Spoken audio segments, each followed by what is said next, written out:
정보가 있는 시사 토크쇼 장윤선의 팟짱. 안녕하세요. 장윤선입니다. 오늘은 6월 2일 화요일입니다. 밤사이 중동호흡기 증후군 메르스로 인한 사망자가 벌써 2명으로 늘어났습니다. 환자 수도 25명으로 늘어났고 심지어 우려하던 3차 감염까지 발생했습니다.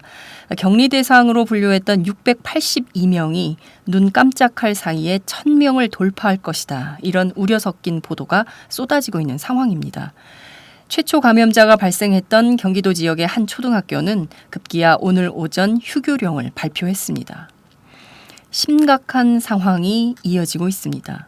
이 사이 우리 정부, 보건당국은 도대체 무엇을 하고 있었을까요? 감염력이 예상보다 높은 이 메르스 사태에 문형표 보건복지부 장관은 어떤 대응을 하고 있었던 걸까요? 정부는 오늘 오전 최경환 총리 대행 주재로 긴급 관계장관 회의를 열었습니다. 이 자리에서 최 장관은 국가적 보건 역량을 총동원하겠다고 밝혔는데요. 이 말에 국민들은 헛웃음이 납니다. 사람들이 죽고 환자가 기하급수로 늘게 되니까 이제 와서 대책 마련이라고요. 이런 한심한 정보를 믿고 국민들의 의료 정책을, 보건의료 정책을 맡겨도 되는 걸까요? 이 메르스 비밀주의로 전 국민을 불안에 떨게 만들지 말고 이제는 정확하고도 분명한 정보 제공을 통해서 더 이상 메르스 괴담이 퍼지지 않도록 관계당국이 먼저 정보 공개를 해야 할 것으로 보입니다. 오늘 팟짱은 모두 5곡지를 준비했습니다. 가장 먼저 메르스 사태 긴급 점검을 하겠습니다. 국회 보건복지위원이자 서울대 의대 교수이신 김용익 의원을 연결해서 이 메르스 문제를 집중 점검해 보도록 하겠습니다. 메르스 최초 감염자가 발생한 경기도 평택, 이 지역의 박정호 기자가 직접 가겠습니다. 박 기자가 현장에서 팟캐스트를 통해서 메르스에 대한 평택 시민들의 민심을 직접 들려드리도록 하겠습니다. 정형준 인의협 정책국장을 만나겠습니다. 정 국장을 통해서 메르스 환자가 급증할 수밖에 없는 그 구조적 한계 그리고 재난 대응 시스템에 대한 문제점을 집중 점검해 보도록 하겠습니다. 국회법 개정안에 대해 박근혜 대통령이 거부권 행사를 시사했는데요. 앞으로 국회와 청와대 그리고 당청 또 야당과 청와대 간의 긴장 관계가 더욱 높아질 것으로 보입니다. 오늘은 새정치민주연합 정책위 의장이신 강기정 의원을 연결해서 자세한 말씀 들어보도록 하겠습니다. 매주 화요일의 고정 코너죠. 김종철의 비즈니스 언프렌들리, 김종철의 비언프. 오늘은 이재용 삼성그룹 회장이 되기 위한 3가지 조건, 그것이 무엇인지 함께 나눠보도록 하겠습니다. 팟짱 시작합니다.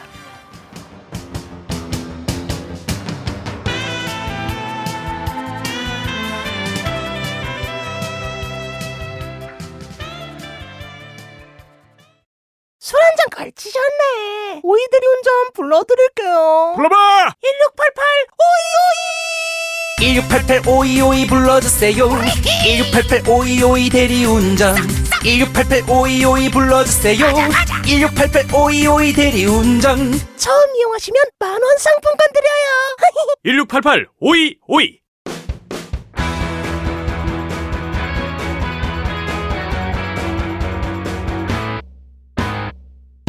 색깔 있는 인터뷰. 색깔 있는 인터뷰 시작하겠습니다.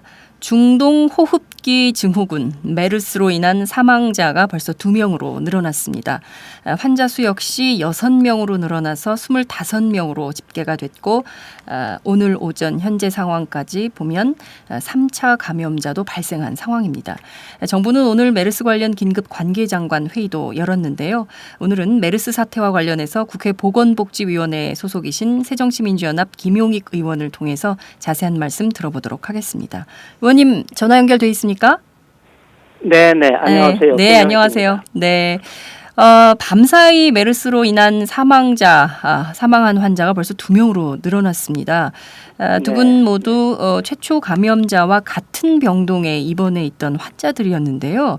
자, 우선 이 사건을 좀 어떻게 보시는지 여쭤보겠습니다. 네, 그동안 다행히 사망자는 없었는데 불행하게도 어제 2명의 사망자가 발생을 했습니다. 그런데 우선 참 안타까운 마음이고요. 2명의 환자는 이제 최초 감염자와 밀접한 접촉 경력이 있는 분들이기 때문에 돌아가시기는 했지만 이제 새로운 의미를 하는 것은 아니라고 볼 수가 있는데요. 오히려 어제 저녁에 발생한 이제 3차 감염 환자 이 문제는 상당히 심각하고요. 25명으로 또 갑자기 늘었지 않습니까? 이제 그 부분이 저는 이제 역학적으로 훨씬 더 의미가 있는 것으로 보이고 기본적으로는 이 보건복지부가 초기 대응을 잘못해서 초기에 정보 수집을 제대로 해놓지를 않았습니다. 그래서 초발생 환자의 관리, 그 이후에 그분의 접촉자들에 대한 관리, 그다음에 그 이후로 계속 발생하고 있는 환자들의 관리 이런 거가 지금 되어 있지 않아서 이번에 돌아가신 그 58세 여자 환자분 그분도 종적을 모르고 있다가 이제 수원에서 돌아가셨다 이렇게 나와 있거든요. 그러니까 돌아가실 정도의 그 환자를 복지부가 제대로 추적을 못하고 있었던 그런 상황을 볼 때 또 그리고 어저께 120명 정도의 격리 대상자가 갑자기 680명으로 늘어나게 되는 거 이런 걸 보면 이 정보 관리가 정말 허술하게 이게 되어 있구나 하는 거를 입증하라는 것으로 하는 것으로 볼 수가 있고 이런 점에서 앞으로도 이 복지부의 관리가 과연 잘 될 수 있을까 하는 것에 대해서 심각하게 걱정을 하지 않을 수가 없습니다. 말씀하신 대로 최초 감염자와 밀접한 접촉을 한 경력이 있는 두 분의 사망보다 어쩌면 어제 저녁 발생한 3차 감염자 문제가 훨씬 더 심각하다. 그것은 역학적으로 볼 때 의미가 크다 이런 말씀을 주셨는데요. 그렇습니다. 자, 우선 이 3차 감염은 없을 것이다라는 게 보건당국의 입장이었는데 이 3차 감염은 어떤 상태로 발생한 것이다 이렇게 분석을 하십니까? 이 공기 감염이냐 아니냐 뭐 이런 뭐 구구한 말들이 계속 돌고 있는데요. 이제 공기 감염이라고 하는 것에는 한 2-3 종류의 그 차이가 좀 있는데요. 하나는 완전히 허공중을 떠돌아다닐 수 있는 상태. 그런 게 있고 이제 두 번째는 비말 감염이라고 해서 침 같은 거가 튀기어서 밖으로 떨어지거나 손에 묻거나 그렇게 되는 거죠. 그거를 다시 이제 다른 사람이 만져서 그거를 그 손 묻은 그 예를 들어 떨어진 침을 묻은 손이 코 근처로 가서 감염이 되는 이런 형태. 이건 이제 비말 감염이라고 하는데 그런 형태가 있을 수 있습니다. 그런데 아마 이 메르스는 완전한 그 대기 중에 떠돌아다니는 그런 형태의 공기 감염은 아니고 비말 감염으로 이제 전파가 되는 것으로 생각이 드는데 그러니까 그 이제 병동 그분과 같은 병실에 있던 사람은 뭐 당연히 직간접적인 그 비말 감염을 받았을 것이고 그 같은 병동에 있던 사람이나 같은 병원에 있던 환자들 또는 이 방문객들 이런 분들은 이제 일단 침이 떨어진 거가 뭐 계단에도 묻고 계단 손잡이에도 묻고 뭐 여러 가지 책상이나 기구에도 묻고 이렇게 되니까 그거를 간접적으로 이제 그 전염이 되는 그런 형태로 이제 감염이 됐겠죠. 그러니까 그거는 이제 그래서 지금 현재까지는 첫 번째 환자로부터 네. 이 병원 안에 있는 사람들이 전부 이제 네. 직접 옮겨졌다 이렇게 해석을 했던 건데 네. 어제 저녁 형태로는 이제 2차 감염이 되어 있던 사람으로부터 그러니까 네. 초감염 환자와는 접촉이 없었는데 네. 그 2차 감염이 되어 있던 사람으로부터 이제 다시 예. 그 발생을 했다는 거니까 그렇죠. 이거는 이제 감염의 음. 연결고리가 지금 생기고 있다는 뜻이 되지 않습니까? 네네네. 이제 고리 체인처럼 그렇죠. 고리가 생기고 있다는 것인데 예. 이것이 현재까지는 이제 병원 안에 있던 원내 감염의 범주를 벗어나지는 않고 있어요. 오늘 현재까지는. 네.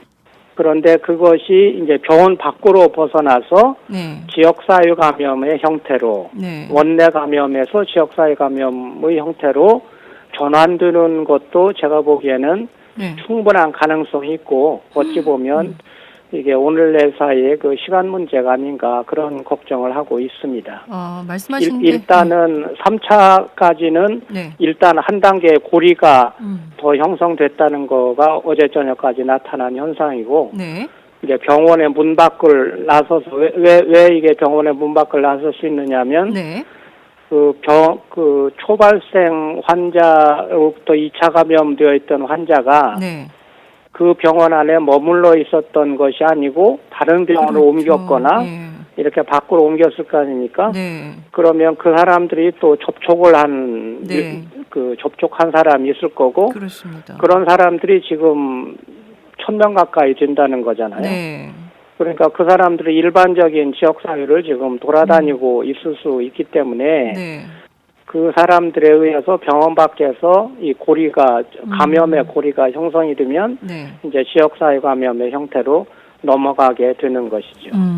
지금 그러면 최초 그 감염자 한 명에 대한 네. 그 보건당국의 분명하고도 네. 정확한 관리 감독이 제대로 안 됨으로 인해서 이게 지금 네. 시간이 지나면서 계속 전파가 되고 퍼지는 상황인 것인데요. 무엇보다 네. 3차 감염이 굉장히 역학적으로 의미가 있고 굉장히 중요한 포인트인데 거기다 네. 덧붙여서 지금 그 682명에서 삽시간 안에 그러면 1,000명. 그러니까 지금 네. 격리 대상자가 680명을 넘었고 이것이 1,000명으로 갈 때 과연 보건당국이 관리나 제대로 할 수 있는 상황이 되는 거냐. 안 그러면 이게 급속도로 정말 전국적으로 확 퍼지는 거 아니냐. 이런 우려가 커지고 있는 거거든요. 네. 이제 거기서 우선 지역사회 감염 단계로 넘어갈 수 있다고 하는 거는 네. 가능성이 매우 큰 것인데 오늘 내일 사이에 그러면 그 지역사회 감염이 가능하다 이렇게 보시는 건가요? 가능할 수도 있다고 저는 보고 네. 그리고 이런 말씀을 드리는 이유는 네. 안 되기를 물론 저도 바라지만 네. 이 대책을 만들 때는 나쁜 경우를 상정하고 대책을 만들어야 되는 거잖아요. 그렇습니다. 그러니까 이 지역사회 감염이 발생할 수 있다는 것을 전제로 네. 대책을 세우는 거가 이 작전상으로는 맞는 것입니다. 예. 그래서 그거를 배제하거나 또는 그냥 뭐 3차 감염은 없을 것이다 그런 식으로 지역사회 감염은 없을 것이다 아직은 원내 감염 상태다 네. 이렇게 라고 뭐 했었죠. 말만 하고 있는 어제까지만 해도. 거는 예. 그러니까요. 예. 그렇게 말만 하고 있는 거는 네. 절대로 안 된다. 구체적으로 지역사회 감염이 일어난다고 하는 거를 전제로 하고 신속히 대책을 마련해야 된다. 네. 이런 건데 그러면 그 지역사회 감염에 대한 대책이라고 하는 것은 뭐냐? 네. 그러면 지금까지 복지부의 그 전략은 초감염 환자를 중심으로 네. 그분과 접촉했던 사람과 2차 감염되었던 사람을 포위 작전을 하는 것이었어요. 네. 예, 그러니까 그런데 그 포위망이 포위망을 뚫고 나가고 있는 겁니까? 아주 부실했던 거죠. 네. 아주 부실해서 이 그 환자나 그 접촉자들이 포위망 밖으로 막 돌아다니는 거를 이 복지부가 파악을 못 하고 있었던 예. 거죠. 예. 네. 그리고 또 격리를 한다고 하는 것도 이거를 자가격리라고 하는 형태로 그러니까요. 격리를 했는데 네. 말도 안 되는 거 아닙니까? 세상에 이런 거 집에 그냥 가 있으라고. 그런 자가격리라고 하는 것은 네. 감염력이 굉장히 낮으면 네. 또 그리고 집안에서 진짜 격리가 가능하면 소위 말해서 이거는 그냥 집에서 조심하는 건데요. 네. 그거를 하는 거가 효과적이다. 그래서 자가격리라고 하는 방식을 WHO도 필요하면 쓰라고 하는 거는 WHO 권장 사항이기는 해요. 네. 그런데 문제는 이번 경우에 이 메르스가 네. 자가격리를 해도 될 만큼 전염성이 낮은 것이었느냐 네. 하는 데 문제가 있는 거죠. 그런데 지금 나타난 결과는 감염력이 굉장히 생각보다는 높다. 예, 전염성이 높다는 거죠. 그러면은 자가격리 방식은 적합하지가 않은 것이었던 거죠. 네. 그러니까 그 사람들이 이제 포위망을 뚫고 나가게 된 상황이고, 그러면 이제 포위망을 뚫고 지역사회 감염이 일어날 가능성이 매우 높아졌다 하면, 이제는 그런 포위 전략은 포기해야지 되고, 요거, 포기를 해야 주는 거고요. 그러면 이제 어떻게 되느냐 하면, 이제 그 복지부가 지금까지는 포위 전략을 전제로 해서 이제 비밀주의적인 그런 태도를 취하고 있었는데 알려주질 않았잖아요. 그렇습니다. 어느 지역이나 어느 지역인지 어느 병원인지 뭐 어떤 환자는 다 모든 걸 비밀로 지금 하고 있어서 비밀로 하고 있었는데 그거는 자기들이 포위를 해서 잡을 수 있으면 뭐 그럴 수도 있는데 포위가 불가능했기 때문에 그러면 이제는 공개를 하라고 하는 거가 이제 저희 당과 이제 제 요구 사항입니다. 공개를 하라고 하는 거는 우선 지역을 공개를 해야 되는 거요. 그러니까 어느 군이 지금 문제가 발생했다라고 하는 걸 가르쳐줘야 이 포위망을 뚫고 환자나 접촉자들이 불가피 지역 사회를 돌아다니더라도 그 지역의 주민들이 적극적으로 예방하기 위한 의식적인 노력을 하고요.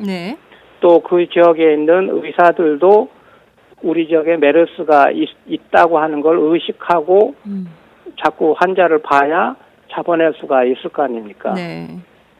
그리고 이제 결정적으로 제일 중요한 것은 지방자치단체가 책임을 지고 그 지역의 총력을 경주하는 거예요. 예를 들어서 학교라든가, 극장이라든가 어린이집, 백화점, 이렇게 사람들이 많이 모이는 다중이용 시설에 대한 대책을 어떻게 세운다든지, 급하면 학교를 휴교를 한다든지, 이것도 복지부가 공식화를 해줘야 지방자치단체가 나서서 그걸 하는데, 지금 방식으로 복지부가 계속 비밀주의를 유지하고 있으면, 지방자치단체가 그렇게 할 수 있는 기회를 박탈하는 거예요. 그렇죠. 그러니까 자기들이 잡을 수도 없으면서 지자체도 손발을 묶어놓고 있는 상태. 이거가 지금 현재 상태이기 때문에 이거를 빨리 전환해서 공개해라라고 하는 거죠. 그다음에 이제 의료기관을 공개하라고 하는 것은 이제 일반적으로 생각하면 거기 위험하니까 가지 말라 이렇게 오히려 오해할 수가 있는데 사실은 저는 그 반대로 필요하다고 보는 것입니다. 무슨 말씀인가 하면 예를 들어서 얼마 전에 서울의 어떤 종합병원에 환자가 있어서 그 근처에 병원 근처에 가지도 말라 이런 문자가 막 돌아다녔잖아요.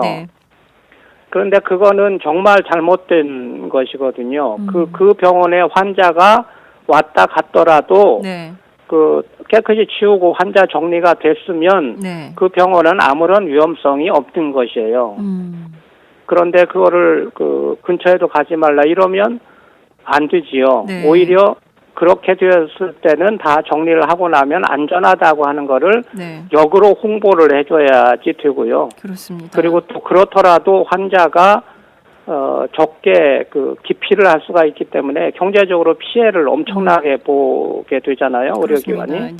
그래서 거의 파산할 지경의 상태로 빠지게 되는데. 환자 탈출 러시 이런 게 막 나오고 있어요. 카톡으로 막 돌고 그러고 있거든요. 정보들이. 그러니까 그런 경우에는 이거는 국가가 보상을 해줘야 됩니다.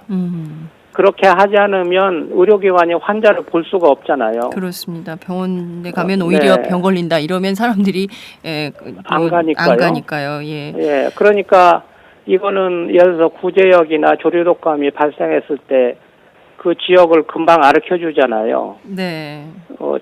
전라북도에 네. 무슨 군에 생겼다. 그러면 그 군에 있는 축산업자들이 조심을 하고 그렇습니다. 또 주민들도 가급적 안 돌아다니려고 애를 쓰고 방역. 그래서 그거를 잡아가는 것인데 네. 복지부가 이걸 안 가르쳐 주니까 그런 대책을 지금 아무것도 쓸 수가 없고 그리고 축산업자들한테 이제 그 가축들을 그 대량 도살을 하게 되면 네. 살처분 하게 되면 그 손실에 대해서는 이제 국가를 위해서 그거를 한 거니까. 한 거니까 그 네. 보상을 해주는데 네. 의료기관이나 또 지금 이 메르스 환자들도 그 보상을 받아야 되거든요. 왜냐하면 격리를 했어요. 그럼 격리를 했으면 생업을 못 하는 건데. 그렇죠. 그러면 그 본진을 위해서도 격리를 하지만 사실 기본적으로 격리라는 거는 남을 위해서 하는 거거든요. 네. 그러니까 남을 위해서 자기 생업을 포기했으면 거기에 대해서 지원을 네. 해주는 게 당연한 것이기 그렇습니다. 때문에 네. 그런 것들이 다 공개가 돼야 무슨 조치가 있을 수 있는데 네. 그게 잘 안 되고 있는 거죠. 그러니까 이 복지부의 지금 그 대책은 초기에는 그런 방식을 쓸 수 있었으나 이미 전환할 시점을 좀 지났어요. 제가 네. 보기에는. 알겠습니다. 네. 그 의원님 지금 네네. 굉장히 그 쭉 길게 설명을 해주셔서 일단 독자들한테 네. 압축적으로 좀 끊어서 몇 가지 좀 쟁점별로 여쭙도록 하겠습니다.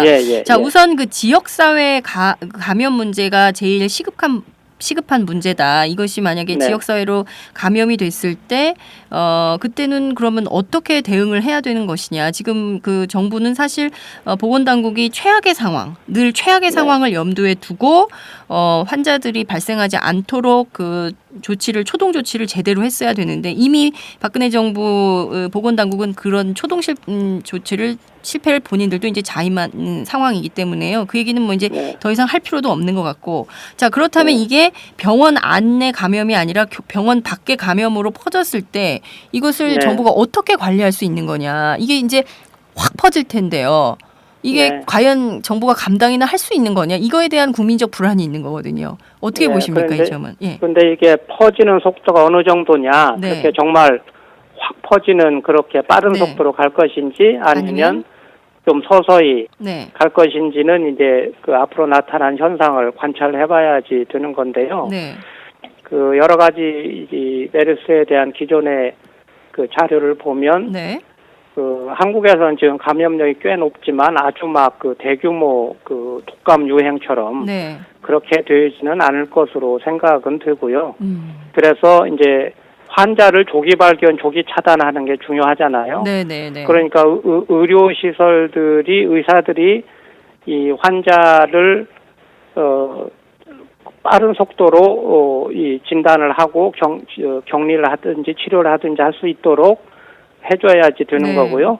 또 본인들이 그 주민들이 이거를 자꾸 예방을 하기 위해서 손을 깨끗이 안 대든지 나가다니는 걸 삼가한다든지 또는 다중이용시설 같은 경우 이용을 좀 삼가한다든지 뭐 등등의 조치를 하게 되는 거죠. 그러니까 그거는 그 이제 일반적인 조치지만 이게 집단적으로 그런 조치가 일어나게 되면 전파 경로가 차단이 되거든요. 고리의 한 부분을 자를 수가 있는 거거든요. 그러니까 이 퍼지는 고리를 최대한 자르고 이런 식으로 하는 거가 이제 지역사회 감염의 대책이 되는 거죠. 말씀하신 대로 지금 정부는 그 보건당국은 비밀주의로 일관하면서 그게 어느 지역인지 어느 병원인지 전부 밝히지 않고 있지만 네티즌들은 그걸 또 다 찾아내잖아요. 그래서 지금 어느 지역이고 어느 병원이라는 게 일정 정도 알려져 있는 이런 상황인데 지금은 그러면 그 비밀주의를 공개로 전환을 해서 어느 지역이고 어느 지역에 어느 정도의 규모의 환자들이 있고 이걸 어떻게 좀 차단해라라는 거를 본격적으로 홍보를 해야 되는 시점이다. 그것도 그렇습니다. 안 하면 어떻게 해야 하는 겁니까? 오늘 뭐 전체 회의를 열고 그거를 안 하고 있으면 계속 교담이 돌아다니는 거예요. 예를 들어서 구제역이나 조류독감 할 적에 교담이 돌아다녔던가요? 그렇습니다. 그 아니까 교담이 안 생기는 거거든요. 정확히 알려줘야 괴담도 사라지고 또 정확한 정보를 정부에서 정확한 정보를 줘야 국민들도 괴담이 아닌 그 정보를 가지게 되는 거잖아요. 네. 그런데 말씀하신 대로 이 메르스가요, 저희한테 뭐 네. 중동발 사스 뭐 이런 정도, 뭐 고열 뭐 이런 정도로 알려져 있고 또 낙타에 의한 감염 이렇게만 있는데 실제 네. 이 한국에 정확하게 제대로 잘 알려져 있는 질환은 아닌 것 같습니다. 그래서 특히 이 질환에 대한 연구 자료도 국내에는 별로 없는 거 아니냐 이런 얘기들도 나오는데요. 의원님께서는 의학자이기도 하시니까요. 이 메르스라는 것 자체가 어떤 건지 이게 좀 우리 한국은 뭐 의료 선진국으로 알려져 있는데 충분히 이게 그 방어가 가능했던 건데 당국이 제대로 잘못해가지고 그런 건지 아니면 이 병 자체에 막 그 변종이 돌아다녀서 어떻게 할 수가 없는 상황인 건지 이게 또 굉장히 한국적 현상이라는 분석이 나오더라고요. 알려진 대로 네. 이 메르스를 일으키는 그 바이러스는 이제 코로나 바이러스라는 것인데요. 네. 이 코로나 바이러스는 그 쉽게 얘기하자면 보통 감기를 일으키는 그 코몬콜드 바이러스 중에 하나입니다. 네. 이 감기를 일으키는 바이러스가 한 200여 종이 있는데 네. 그 중에 제일 중요한 거가 리노바이러스라고 하는 것과 이 코로나 바이러스인데요. 네. 그러니까 이 그 통상적인 보통 감기를 일으키는 그 바이러스라고 하는 거는 인간과 잘 공존을 해서 네. 별로 해롭지가 않은 그런 바이러스인 거죠. 네. 그런데 그거의 변종을 일으켜서 생긴 병이 사스입니다. 사스. 코로나 바이러스가 돌연변이를 일으켜서 네. 일으킨 큰 병이 그리고 이제 두 번째 변이를 일으켜서 병을 일으킨 게 이게 바로 메르스입니다. 그러니까 그 흔히 그 인간과 같이 살던 바이러스 중에 하나가 돌연변이를 일으켜서 인간과 굉장히 낯선 바이러스로 출현을 해서 네. 피해를 많이 주게 된 것이죠. 네. 그런데 이 메르스나 사스처럼 네. 소위 신종 전염병의 경우에는 네. 당연히 연구가 되어 있지 않지요. 그리고 경험적인 그 자료가 거의 없을 거 아니겠습니까? 네. 예. 그러니까 사실 메르스에 대해서도 우리가 알고 있는 여러 가지 지식들이라고 하는 것은 중동 지역에서 보고된 그런 사례들을 모아서 분석해가지고 이제 정리를 한 것이 그 지식의 거의 전부인데, 네. 그러니까 우리가 정확히 지금 메르스에 대해서 알고 있는 거가 별로 없는 거예요. 그러니까 한국만 모르는 게 아니고, 네네. 전 세계적으로 별로 연구되거나 경험한 바가 없는 것이다. 왜냐하면 신종 전염병이니까. 예. 네. 이게 뭐 일종의 그 낙타에 의한 감염이기 때문에 이게 네. 뭐 지역 풍토병 아니냐 뭐 이런 예. 정도, 그러니까 중동에서만 있는 뭐 그런 걸로 알려져 있었는데 한국적 현상은 굉장히 특이하다 이런 또 분석들도 나오고 있더라고요. 예, 그게 좀 특이한 거죠. 그러니까 지금 초발생 환자는 그 사우디아라비아에 가서 걸려가지고 귀국을 한 거고요. 네. 그러니까 그 초발생 환자가 우연히도 어떤 병원에 입원을 해 있었는데 네. 그 병원에 같은 병실에 있던 환자와 같은 병동, 같은 병원에 그 입원 환자들한테서 이게 쫙 퍼지게 된 그런 현상을 지금 보였는데, 네네. 그러니만큼 사실은 그 질병관리본부가 제대로 대책을 마련해서 초기 대응을 잘했더라면 네. 상당히 빨리 잡을 수가 있었던 건데 그 기회를 놓쳐버린 거죠. 그렇군요. 네. 자, 근데 또 하나 굉장히 중요한 문제 가운데 하나가 네. 이 메르스 의심 환자가 홍콩, 중국 이렇게 네. 해외로 나가도록 네. 정부가 방치한 측면도 심각한 문제로 거론이 되고 있습니다. 이것 때문에 중국에서는 뭐 혐한증이 일기도 하고 뭐 이런 네. 상황인데요. 이런 거는 좀 네. 어떻게 보십니까? 그거는 뭐 완전히 치명적인 실수를 한 거죠. 그거는 뭐 지금 한국의 그 질병관리본부라면 절대로 해서는 안 될 실수를 한 것입니다. 네. 예, 그래서 그거는 뭐 변명의 여지가 없죠. 또 더더군다나 그분의 경우에는 초발생 환자로부터 감염이 된 2차 환자의 아들과 딸인데 네. 그 따님도 병에 걸렸고요. 네. 그리고 확진이 된 이후의 일이었고 네. 그러니까 그 아들이라고 하는 분이 중국에 간다 하는 거는 네. 당연히 이 질병관리본부에서 그걸 파악을 해서 외국을 나간 데는 이거는 막았어야지 되고 또 네. 충분히 그렇게 할 수도 있었는데 네. 제대로 지금 조사를 안 해놓았기 때문에 네. 그런 실수를 하게 된 거니까 이거는 뭐 변명의 여지가 없는 치명적인 실수입니다. 예.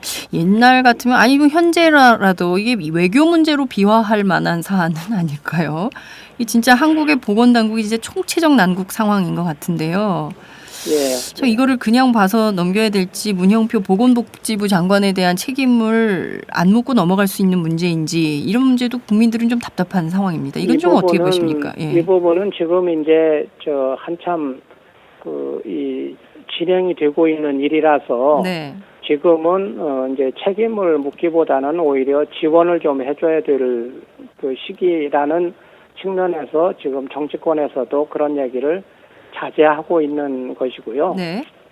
네, 나중에 이제 이 사태가 정리가 되고 나면 그 책임은 당연히 물어야 됩니다. 예, 방금 들어온 소식 하나가 있는데요. 경기도교육청에서 최초 감염자가 발생했던 그 지역, 경기도 지역의 초등학교에 대해서 휴교령을 내렸다는 소식이 지금 방금 들어왔는데요. 이런 조치는 좀 어떻게 보십니까? 필요한 부분이 있지요. 네. 예, 지금 아까 말씀대로 이제 지역사회 감염 상태로 넘어가게 되면 네. 이제 학교가 가장 위험한 곳이 되는 것입니다. 그러니까 이거는 휴교령을 내릴 만하다고 제가 보기에는 그렇게 판단이 됩니다. 네. 아, 예. 휴교령을 내리는 것도 지금 상황에서는 적절한 조치다. 이렇게 보시는 거군요. 자, 그러면 지금 이번 주가 이게 최대 잠복 기간이 2주다. 이렇게 추정을 할 때 이번 주가 최대 고비가 될 거다. 이런 전망이 나오고 있는데요. 지금 680명에서 1000명은 넘어갈 걸로 전망이 나오는데 의원님께서도 좀 그렇게 보십니까? 저는 이미 조사를 제대로 했더라면 1000명 선이 훨씬 넘었을 것으로 보고 있고 이미요. 아마 그거는 그런데 1000명이 넘어가고 이렇게 되면 아까 말씀하신 대로 이제 포위 전략 자체가 불가능해지는 거기 때문에 그 숫자를 세는 것 자체가 무의미해지는 단계로 이미 가고 있는 거죠. 1000명, 2000명 이렇게 카운트하는 것 자체가 무의미한 단계로 가고 있다면 이것을 정부가 통제하기 어려운 수준으로도 갈 수 있다. 이렇게 전망을 해야 되는 상황인 거예요. 그래서 공개하고 지역사회의 질병관리 단계로 넘어가야 된다고 이제 제가 말씀을 드리는 것이죠. 네, 알겠습니다. 이 좀 감염 질환과 관련해서 국가재난 대응 시스템이 제대로 작동이 되고 있는 거냐? 안 되니까 지금 막 이런 일들이 막 계속 벌어지고 있는 거겠지만요. 이 매뉴얼 같은 게 분명히 있을 텐데요. 왜 이런 실수들을 막 하는 걸까요? 매뉴얼이 있는데요. 네. 매뉴얼이 있는데 그 매뉴얼은 정확히 말하면 메르스의 매뉴얼이 아니고 그 사스 매뉴얼을 준용하고 있는 겁니다. 그러니까 이제 메르스에 대해서 보건복지부가 유행을 한다고 하면 빨리 매뉴얼도 만들고 법적인 여러 가지 정비도 해놓고 그런 대비를 해야지 되는데 그 대비가 없이 지금 이런 사태를 맞아서 그리고 지금 시간이 걸려서 그 얘기 일일이 안 했습니다만 초발생 환자나 그 이후에 발생 환자에 대한 여러 가지 조사와 조치를 보면 정말 어설픈 부분이 많이 있거든요. 그러니까 그런 부분은 변명할 수가 없죠. 네. 지금 상황에서 지금 사망자가 2명이나 발생하고 환자가 계속 늘어나고 있는 상황이어서 국민적 불안은 계속 증폭이 되고 있는 상황인데 정부 당국은 이 괴담을 단속하겠다라는 입장을 밝히고 있습니다. 이런 정부 대응은 괴담을 단속할 일이 아니고 괴담을 만들지 말아야 된다니까요. 교담이라고 하는 거는 아까 얘기한 대로 비밀에 모든 걸 붙이니까 모든 게 교담이 되는 거고요. 네. 그걸 다 공개를 하면 그거는 교담이 아니고 정확한 정보를 가지게 되는 거기 때문에 교담이 생길 여지가 없죠. 알겠습니다. 그래야 또 지역사회의 역량이 잘 동원이 되는 거 아니겠습니까? 네, 알겠습니다. 정부는 시급하게 정확한 정보 전달 그리고 사실을 국민들께 분명하게 알려서 지역사회 감염으로 크게 전파돼서 더 큰 화를 범하는 일이 없도록 즉각 나서야 한다. 이런 정도로 정리하겠습니다. 그렇습니다. 네, 의원님 오늘 말씀 잘 들었습니다. 감사합니다. 네, 감사합니다. 네, 지금까지 새정치민주연합 김용익 의원과 함께했습니다.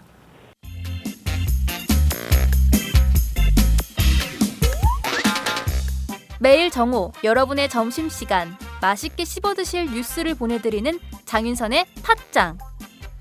매일나 신선한 뉴스를 맛보고 싶으시다고요? 보수 언론이 대충 훑고 지나간 뉴스 그 이면의 진실을 알고 싶으시다고요? 그렇다면 여러분의 곁에 장윤선의 팟짱이 있습니다. 좋아요와 구독하기로 응원해주세요. 포털사이트 검색창에서 장윤선의 팟짱을 치거나 모바일 앱스토어에서 팟빵 클릭 후 장윤선의 팟짱을 들러주세요. 요거 재밌네 할 때는 과감하게 좋아요를 눌러주세요. 여러분의 꼼꼼한 사랑이 팟짱을 키웁니다. 장윤선의 팟짱 애청자 여러분, 좋아요와 구독하기 꼭 부탁드립니다.